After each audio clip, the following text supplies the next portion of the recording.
Lakers target ang big man ng Charlotte Hornets na si Nick Richards, solid din dumepensa gaya ni Anthony Davis.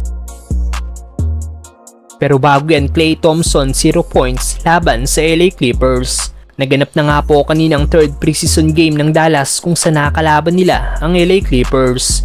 Wala sina Kyrie at si Luka pero present naman si Klay Thompson.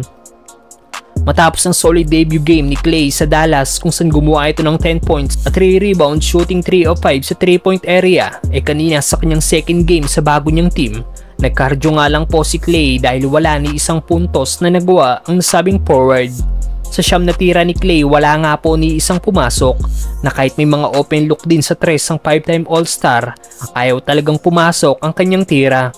Given some space, misses on the three. Gafford tries. Madaming NBA fans na nag-react sa laro ni Klay. Ayon sa isang fans, tama lang daw ang desisyon ng GSW na hindi na muling kunin si Thompson dahil hindi na daw ito tulad ng dati. May mga Warriors fans naman na nalulungkot dahil nakikita nilang ganito na ang laruan ni Klay Thompson. Kung matatandaan natin sa naging play-in game ng Warriors sa nagdaang season laban sa Sacramento Kings, 0 points nga din po si Klay Thompson sa paglalaro niya ng 32 minutes. At ito ang naging huling laro ni Klay na suot ang Warriors jersey.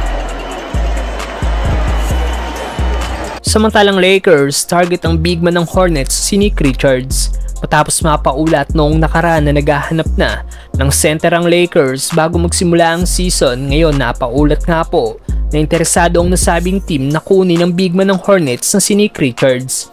Si Richards nga po isang 7-foot big man na na-draft noong 2020 kung saan napili ito ng Pelicans bilang 42 pick. Kaagad na trinade ng NOP si Richards papuntang Hornets kung saan 4 na season na ito naglaro sa nasabing team. Every year nag-i-improve ang mga numero ng nasabing big man. Kaya naman bago mag-playoffs noong 2023 season, binigyan nga po ito ng Hornets ng 3 years $15 million contract. Last season, maganda naging laro ni Nick Richards sa Hornets, averaging almost double-double 9.7 points, 8 rebounds, at 1.1 blocks per game. Bagay na bagay itong kapalitan o kasabay ni Anthony Davis dahil isa rin itong rim protector at aggressive sa basket.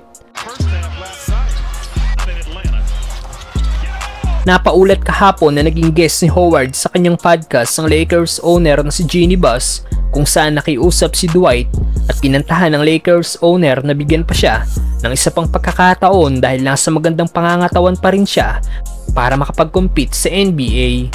I'm in shape for basketball, so Jeanie, give me one more chance. Nag-enjoy ka na, nanalo ka pa, i-click lang ang link na nasa comment section at gamitin ang promo code na PURPLE.